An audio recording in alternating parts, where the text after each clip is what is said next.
सुप्रभात बच्चों, मैं वर्षा आप सभी का हिंदी कक्षा में स्वागत करती हूँ।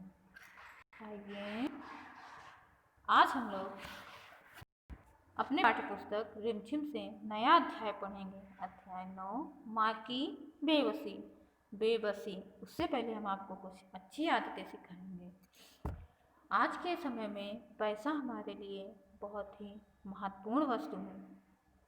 बिना पैसे से हम अपने भविष्य की कामना भी नहीं कर सकते, इसीलिए हमें पैसे का संचय करते रहना चाहिए। आइए अब हम लोग अध्याय शुरू करते हैं। अध्याय 9 माँ जिसके लेखक हैं कुंवर नारायण।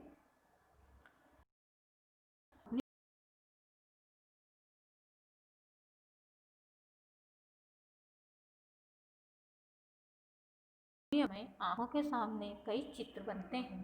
बचपन बचपन के खास समय खेल उन का चित्र से पढ़ो। लेखक कहते हैं कविता धीरे धीरे पढ़ने की चीज है, उसे मरने में काफी समय लगता है। बचपन की पढ़ी गए हैं तो पहली बार पढ़ा है। इसे कविता पढ़ने के बाद मन के किसी कोने में घर बना लेती हैं, किसी मौके पर उभर आती हैं। कविता कहानी सबके साथ यह होता है, इसीलिए इससे चिंतित होने की ज़रूरत नहीं है कि कविता एक बार में पूरी तरह समझ में आ गई हो, हाँ या नहीं। अगर उससे सिर्फ एक चित्र ही उभरता है तो भी कामयाब है। आइए अब हम लोग कविता पढ़ते हैं। ना जाने किस अदृश्य पड़ों से निकल कर आता था वह खेल हमारे साथ। रतन बोल नहीं सका था, खेलता था हमारे साथ। प्रस्तुत कविता में लेखक ने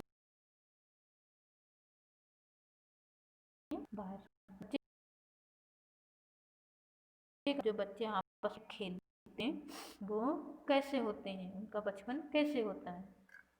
कवि कहता है ना जाने किस आदर्श पड़ोस से, मतलब जो दिखाई नहीं देता उधर से निकल आता था वह और हमारे साथ खेलता था। रतन जो बोल नहीं पाता था, बच्चे का क्या नाम है रतन, जो बोल नहीं पाता था पर हमारे साथ खेलता था।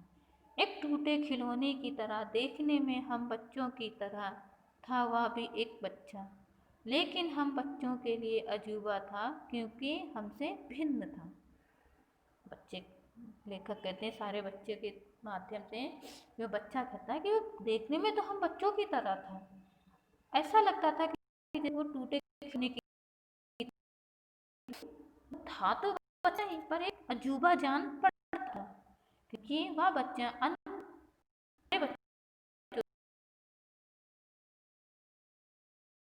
हम अब उससे क्योंकि समझ नहीं पाते थे उसकी घबराहटों को।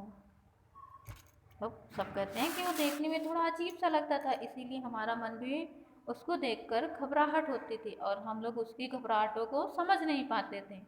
ना इशारों में कहीं उसकी बातों को, ना उसकी भयभीत आँखों में हर समय दिखती उसके अंदर की छटपटाहटों को। वो कहता है उसके इशारे की बातों को और उसकी राहत हम देखते रहते थे। पास ही उसकी माँ निहारती रहती उसका खेलना। वो बच्चा ऐसा था कि जब तक वह खेलता रहता था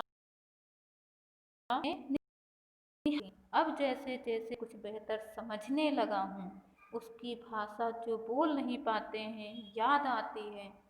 मतलब लेखक कहते हैं कि हमारे बचपन में जो हमारे साथ में वो बच्चा खेलने आता था उसकी जब कहानी हम कविता पढ़ते हैं तो अब हमको थोड़ी थोड़ी समझ में आती है कि वह बोल क्यों नहीं पाता था। याद आती है रतन से अधिक उसकी माँ की आंखों में झलकती उसकी बेबसी।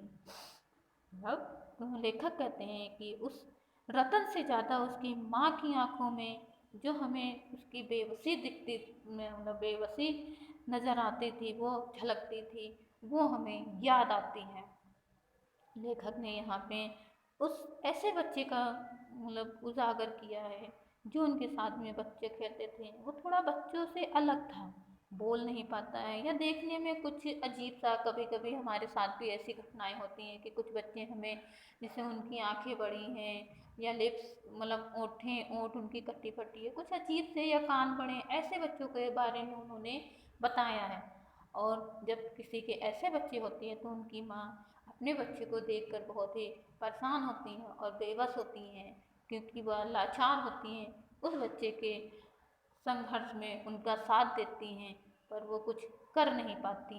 इसीलिए हमें इस कविता से सीख मिलती है कि हमें ऐसे लोगों का हमेशा आदर और सम्मान करते रहना चाहिए। आज के लिए इतना ही। आशा करती हूँ आप लोगों को कहानी, सॉरी, माफ़ी चाहती हूँ, आप लोगों को कविता समझ में आई होगी और अच्छी लगी होगी। धन्यवाद।